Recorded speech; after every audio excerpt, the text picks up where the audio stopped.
আচ্ছা, আজকে আবার আমি শুরু করছি ক্লাস 6-এর নবম অধ্যায় পেজ নাম্বার 113 শতকরার 19-এর অঙ্কটা। কী আছে দেখো, একটি শহরের বর্তমান জনসংখ্যা 26,250 জন। ঠিক আছে, এটা জনসংখ্যা। যদি বার্ষিক 4% হারে জনসংখ্যা বাড়ে, তবে পরের বছরের জনসংখ্যা কত হবে? 2 বছর পরে জনসংখ্যা কত হবে? এটা বলেছে তো ওকে। তা আমাদের দুটো উত্তর বার করতে হবে। তা আমাদের বর্তমান জনসংখ্যা কত? না, আমাদের বর্তমান জনসংখ্যা বলেছে এত। হ্যাঁ, এবার বৃদ্ধি পেয়েছে যেহেতু বলেছে, তাহলে 100 জনে কত বৃদ্ধি পেয়েছে? তাই এটা বার করতে হবে তো।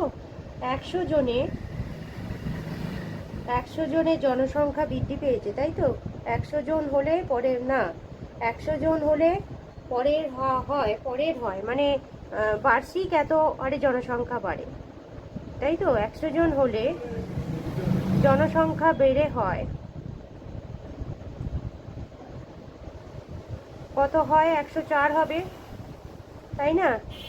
100 যোগ 4 তার মানে হচ্ছে কত? 104। 104 জন। তাহলে একজন হলে কত হবে? 104 বাই 100। 104 উপরে বসে এটা বাই 100 জন। আর এইটা কত বলেছে? 26250। এতজন হলে তাহলে কত হবে? 104 গুণ 26250 বাই 100, তাই তো। শূন্য শূন্য কেটে গেল। আচ্ছা, এবার এখানে আমাদের কাটাকুটি করলে কত হবে? কাটাকুটি করলে কত দাঁড়াচ্ছে? যদি 5 দিয়ে কাটি, 5 দুগুণে 10, 5 5 5-এ 25, এই যে মুখেই হয়ে যাচ্ছে 5 5-এ 25, 1 5 দুগুণে 10, 5 5-এ 25, 525 হলো। আবার এটাকে 2 দিয়ে কাটছে, 5 5 দুগুণে 10 আর 2 2-এ 4। ঠিক আছে, এই 525 আর 52 আমরা কি করব? তাহলে গুণ করব। এই যে 525 আর 52 গুণ করব, তাহলে আমাদের কত দাঁড়াচ্ছে? 5 দুগুণে 10, 2 2-এ 4, 2 2-এ 4 আর 1-এ 5, তাই তো। 5 দুগুণে 10, এটা হলো 5 5-এ 25, 5 দুগুণে 10, 11 12 2 হাতে 1 আছে, 5 5-এ 25, 25 26, এটা হলো। তাহলে 0 0 2 1-এ 3, 6 1-এ 7, 2। তাহলে আমাদের কত দাঁড়ালো? না, 27,300 ইকাল টু, তাহলে 27,300 দাঁড়ালো। এতজন। এবার বলেছে শহরের জনসংখ্যা, এবার বলছে কি, তবে পরের বছরের জনসংখ্যা কত হবে? এটা হয়ে গেল এই জনসংখ্যাটা। এবার তাহলে আমাদের পরের বছর জনসংখ্যা কত হবে? পরের বছরের জনসংখ্যা কত হবে? না, এইটা হবে পরের বছরের জনসংখ্যা। এটা বেরিয়ে গেল পরের বছর। এবার বলছে 2 বছর পরে জনসংখ্যা কত হবে? 100-তে হলে আচ্ছা, 2 বছর পরে জনসংখ্যা 100-তে হলে আবার সেই 104 দিয়েই করবো, বৃদ্ধিটা করব, তাই তো। 100 জন হলে পরের বছর হবে জনসংখ্যা হলে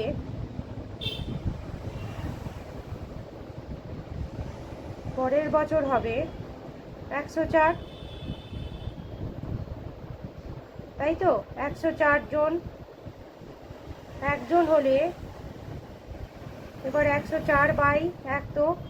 এবার দেখো যেটা বেরিয়েছে 27, এটা গুণটা, হ্যাঁ করে দিলাম, গাট করে দিলাম। এটা হচ্ছে কত? 27,300। এতজন হলে, তার মানে যেটা পরের বছরের জনসংখ্যা বৃদ্ধি পেয়ে হয়েছে, সেইটা জনসংখ্যা বেড়ে যেটা হয়েছে সেটার সাথে এবার আমি ইয়ে করব, তাই না। কেন 2 বছরে, আগের বছর প্লাস আবার এই বছর, মানে যেটা বেড়েছে। শূন্য শূন্য কেটে গেল, তাহলে এই শূন্য কেটে গেল। এবার এইটার সাথে 7 2 7 3-এর সাথে 104 গুণ হবে। ঠিক আছে, 104 গুণ হলো। গুণ হয়ে এবার কত হবে দেখতে হবে। 4 3 4 12, 2 হাতে 1 আছে, 4 7 28 29, হাতে 2 আছে, 4 দুগুণে 8 9 10, এটা হলো। আবার বলছি 3 4 12, 2 4 7 28 29, হাতে 2, 7 দুগুণে 4 দুগুণে 8 9 10। এবার হচ্ছে কত? 3 0 0 7 0 0 2 0 0। আচ্ছা, এবার তাহলে কত? 3 1-এ 3, 7 1-এ 7, 2 1-এ 2। তাহলে কত দাঁড়াচ্ছে? 2 9 3 7 থেকে 8 2 2 8 3 9 2 তাহলে কত দাঁড়াচ্ছে 2 8 3 9 2 এত জন। ঠিক আছে, তাহলে আমাদের 2 বছর পরে জনসংখ্যা কত হবে লিখতে হবে। 2 বছর পরে জনসংখ্যা হবে কত 2 8 3 9 2 জন। ঠিক আছে, আমার এই চ্যানেলটিকে অবশ্যই লাইক ও সাবস্ক্রাইব করো। আমি আবার নেক্সট অঙ্কগুলো তোমাদের করে দেখাবো। ঠিক আছে।